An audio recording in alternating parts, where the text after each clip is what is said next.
Assalamualaikum warahmatullahi wabarakatuh. Perkenalkan, kami dari kelompok Mandraguna. Dengan saya Rano Alif Nugroho. Saya Diki Zulfikri. Saya Unay Faitaruha. Saya Maria Dewi Penasepti. Saya Renata.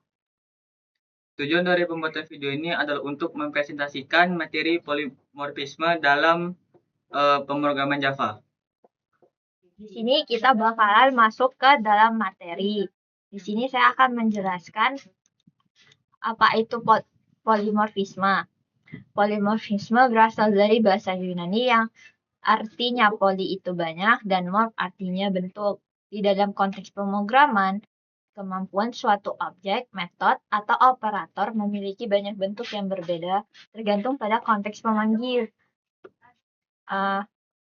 Sebenarnya satu interface, tapi memiliki banyak implementasi yang berbeda-beda tiap objeknya. Lalu, kita mempunyai dua metode utama, yaitu polymorphism compile time, static polymorphism. Lalu ada polymorphism runtime dynamic polymorphism. Di static polymorphism terjadi saat kompilasi pemrogram dicapai dengan method overloading atau operator overloading. Di tahap ini, keputusan tentang metode mana yang akan dipanggil saat program dikompilasi. Lalu di slide itu ada polymorphism runtime. Terjadi saat program berjalan, di mana Java memutuskan metode mana yang akan dipanggil berdasarkan objek nyata yang dibuat saat runtime. Runtime biasanya dicapai melalui metode overriding. Oke, yang kedua adalah overriding. Overriding adalah kondisi ketika kelas turun dan mendefinisikan ulang metode yang sudah ada pada kelas induk dengan nama dan parameter yang sama persis, namun isi atau implementasinya berbeda. Seperti pada contoh ini, yang pertama yang dari sini adalah induk kelas yaitu makan yang menggunakan metode public void aksi untuk memprintkan aku makan MBG. Terus di override di bagian subclass minum, dia mengoverride lagi menjadi public void aksi dan untuk ngeprint aku minum susu Milo. Jadi di public class main kita di sini membuat objek baru, yaitu objek baru mengambil dari kelas makan, terus membuat untuk ngeprint makan. Begitu juga dengan di membuat objek minum baru yang kita ngambil dari kelas minum untuk membuat ngeprint minum. Maka hasilnya adalah aku makan MBG dan aku minum susu Milo. Artinya metode aksi yang dipanggil sebenarnya milik kelas makan yang tidak dapat melakukan aksi. Nah, di sini kita masuk ke percobaan yang pertama, yaitu program statis overloading. Nah, di sini kita buat nama kelasnya statis. Kemudian kita tambahkan variabel double, hitung rata-rata, kemudian kita masukkan integer A, integer B, kemudian return. Kemudian kita menggunakan metode overloading menerima banyak angka dengan menggunakan array.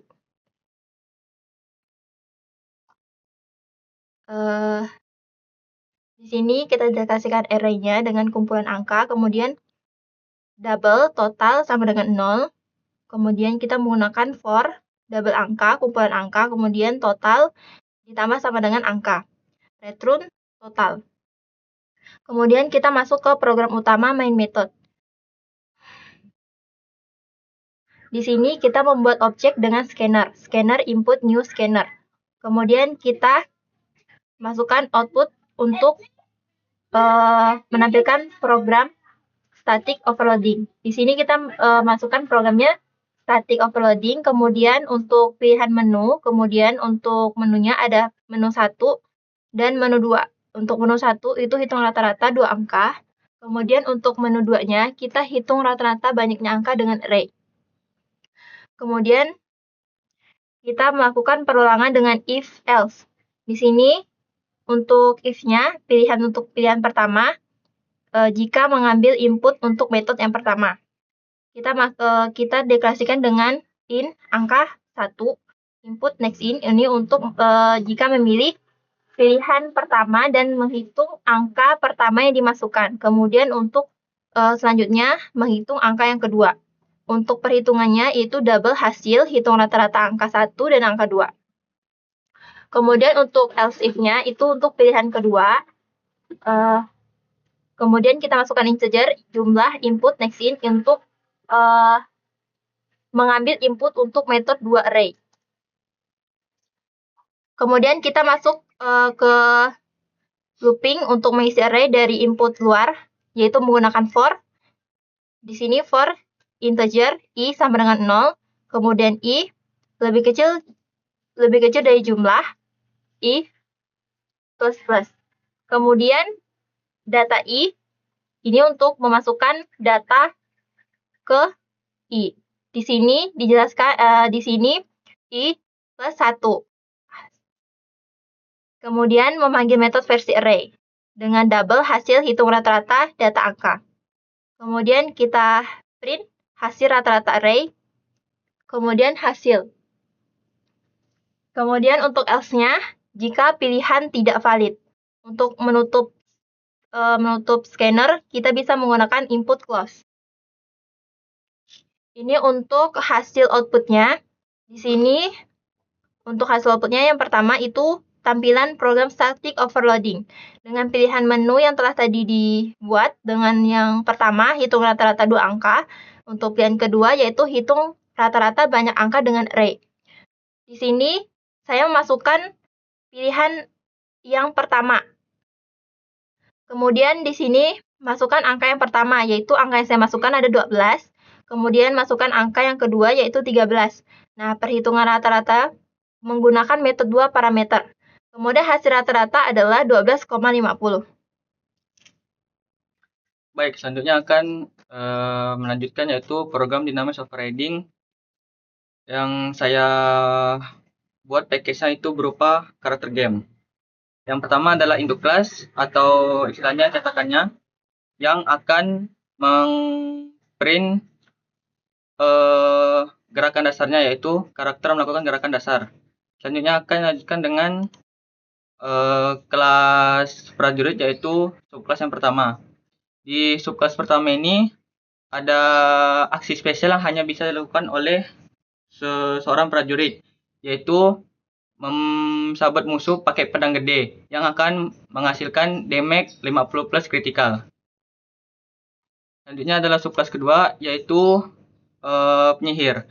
Sama seperti kelas sebelumnya, yaitu kelas prajurit. Di kelas ini hanya akan diubah di dalamnya saja, yaitu penyihir lagi command kami baca mantra dan di print out menjadi meteor api jatuh dari langit dan akan mendapatkan damage 80 plus dan mana minus 20. Sekarang kita lanjut ke kelas mainnya.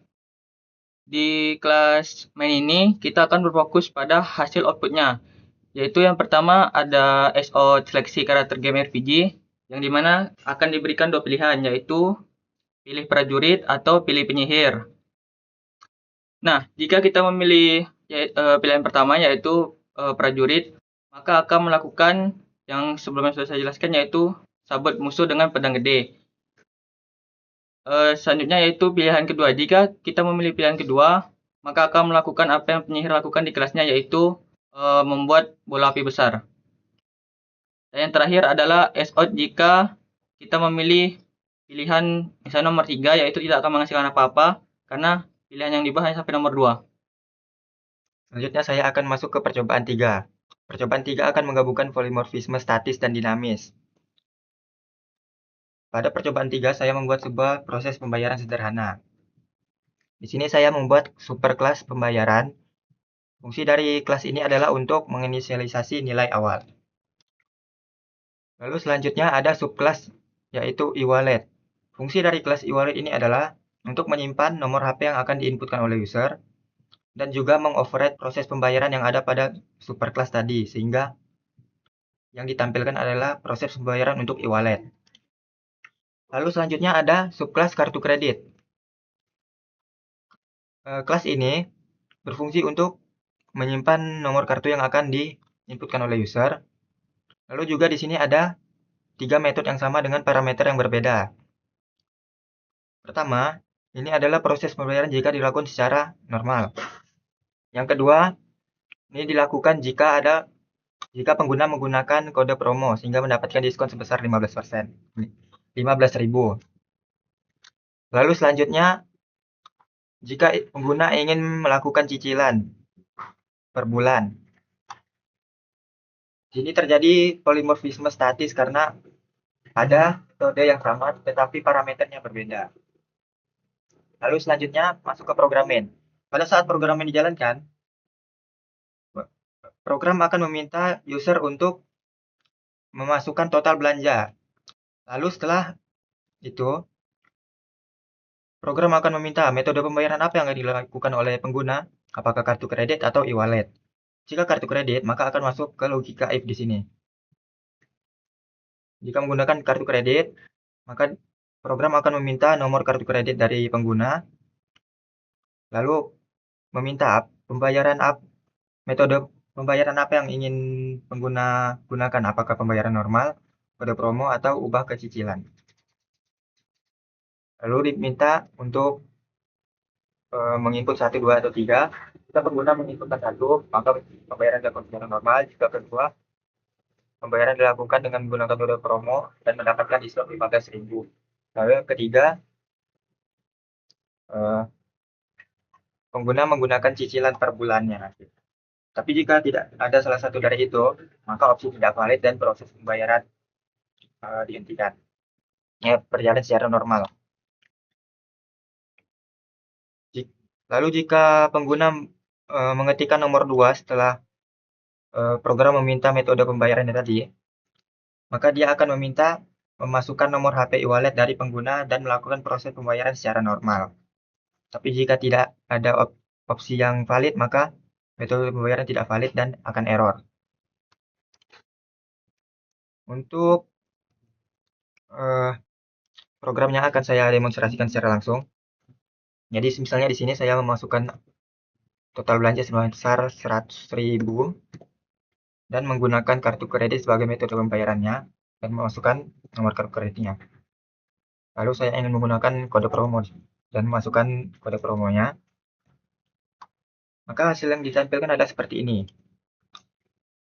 Total akhir setelah diskon yaitu 15.000 tadi sehingga hasilnya 85.000 ditambah admin yaitu 2.000. Baiklah, sekian presentasi dari kelompok kami untuk materi polimorfisme. Sekian, wassalamualaikum warahmatullahi wabarakatuh.